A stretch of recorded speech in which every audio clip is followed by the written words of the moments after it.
अस्सलाम वालेकुम। आज के लेक्चर में हम जो टॉपिक स्टार्ट कर रहे हैं वो है डायनेमिक मेमोरी एलोकेशन। हमारे कुछ लेक्चर इसी टॉपिक पे होंगे। ठीक है। अभी से पहले हमने स्टडी किया था पॉइंटर्स को। ठीक है। और डी रेफरेंस ऑपरेटर को, मल्टीपल पॉइंटर्स को। इसके अलावा जो लेक्चर नंबर 29 और 30 थे, इसमें मैंने आपको एक्सप्लेन किया था कि आप एक पॉइंटर को फंक्शन के आर्गुमेंट में किस तरह पास कर सकते हैं, और अगर एक फंक्शन से हमने पॉइंटर रिटर्न करवाना है तो हम किस तरह करवा सकते हैं। ठीक है। उसके हमने डिफरेंट केसेस स्टडी किए थे। अब ये वही कोड है जो हमने लेक्चर नंबर 29 में देखा था। जस्ट इन केस अगर आपने ये लेक्चर नहीं सुना तो पहले वो सुन लें। हो सकता है जब आप ये लेक्चर सुन रहे हो तो लेक्चर नंबर डिफरेंट हो, लेकिन टाइटल यही होगा। ठीक है, कि how to return a pointer from a function. ठीक है, पहले वो लेक्चर आप सुन के यहाँ तक आएँ। एनीवेज, आज के लेक्चर में हम इसी कोड को इन डेप्थ स्टडी करते हैं कि मेमोरी में क्या हो रहा है, ताकि हमारा स्टैटिक मेमोरी एलोकेशन का जो कॉन्सेप्ट है वो क्लियर हो जाए, और इसी की बेस पे मैं आपको डायनेमिक मेमोरी एलोकेशन एक्सप्लेन करूँगा। ठीक है। तो सबसे पहले क्या हो रहा है, यहाँ पे हमारा मेन फंक्शन है। ठीक है, जो एक और फंक्शन कॉल कर रहा है, और इस फंक्शन ने क्या रिटर्न किया, एक पॉइंटर रिटर्न किया है जो मैंने ए के अंदर कॉपी की है।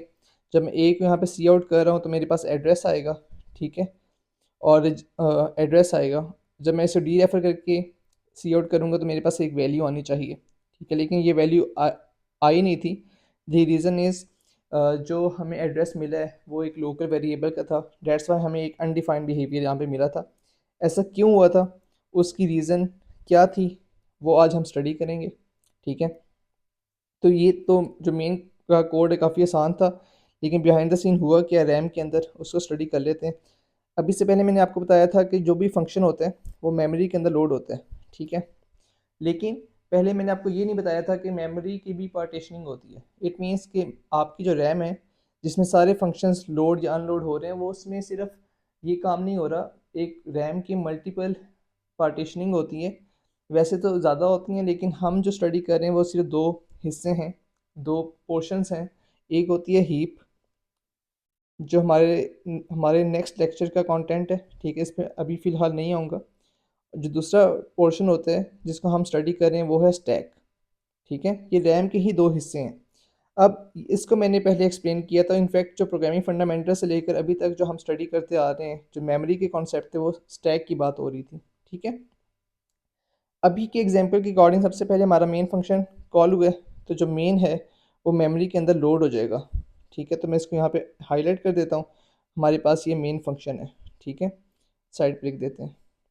अब इस मेन फंक्शन के स्कोप के अंदर सबसे पहले क्या हुआ है कि एक पॉइंटर वेरिएबल बना है। ठीक है, तो इसकी मेमोरी एलोकेशन होगी। और मैंने आपको बताया था कि जो पॉइंटर का साइज़ होता है वो डिपेंड कर रहा होता है कि आपका सिस्टम आर्किटेक्चर क्या है।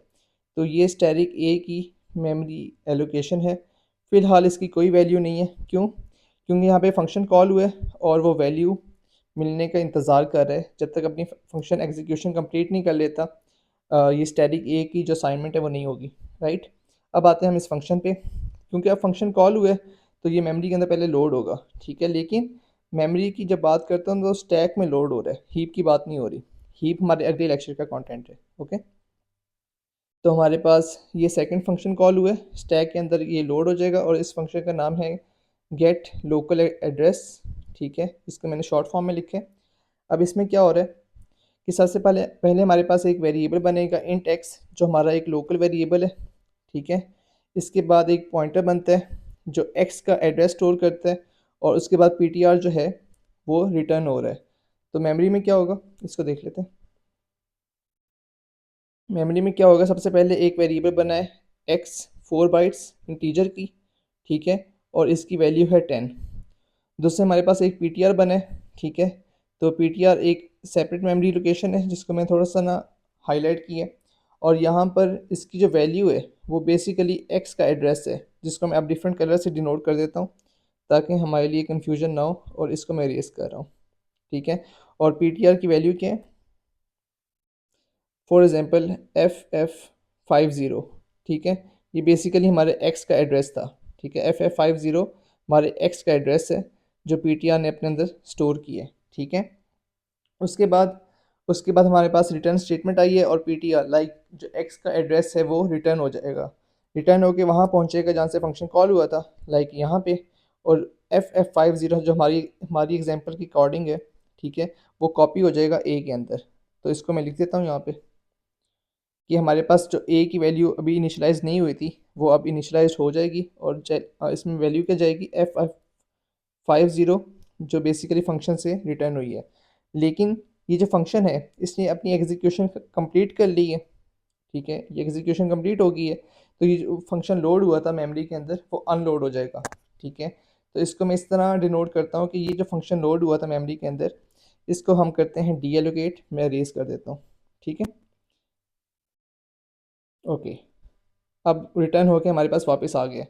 अच्छा सॉरी मैंने इसको, अच्छा, एनीवेज, जब मेरे पास एक एड्रेस स्टोर हुआ है वेरिएबल के अंदर, ठीक है, जब मैं इसको यहाँ पे प्रिंट करूँगा तो मुझे क्या मिलेगा, एग्जांपल के अकॉर्डिंग FF50।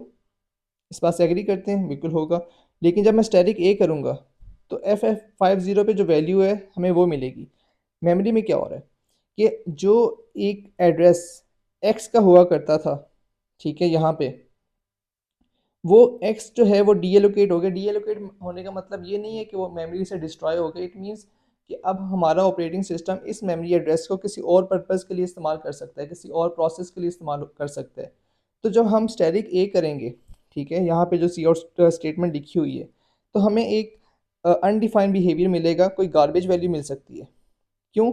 क्योंकि पहले तो ये एक्स की मेमोरी थी और एक्स के अंदर हमारे पास 10 स्टोर था, याद है। लेकिन जब फंक्शन डीएलोकेट हो गया, मेमोरी से अनलोड हो गया है, अब उस एड्रेस पे क्या वैल्यू है वो हम नहीं जानते, ठीक है। हो सकता है आपको 10 ही मिल जाए, लेकिन मोस्ट केसेस में आपको 10 के अलावा कोई और वैल्यू मिलेगी जब आप FF50 को डी रेफर कर रहे होंगे, ठीक है।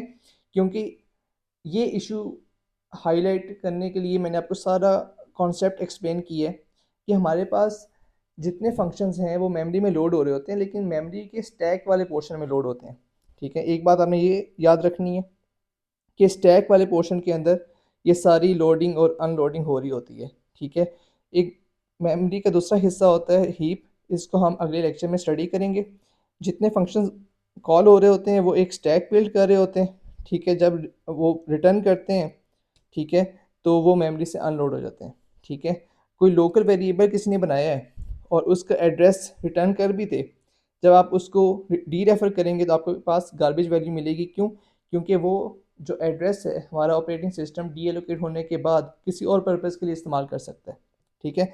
तो डेट्स वाई आप जब स्टैटिक ए कर रहे थे तो आपके पास एक अनडिफाइंड बिहेवियर मिल रहा था। अब ये जो कोड फाइल है ये भी मैंने आपको आपको प्रोवाइड की है। आप इसको एक दफ़ा ना दोबारा एग्जीक्यूट करें, क्योंकि अगले लेक्चर में मैंने आपको डायनेमिक मेमोरी एलोकेशन को एक्सप्लेन करना है।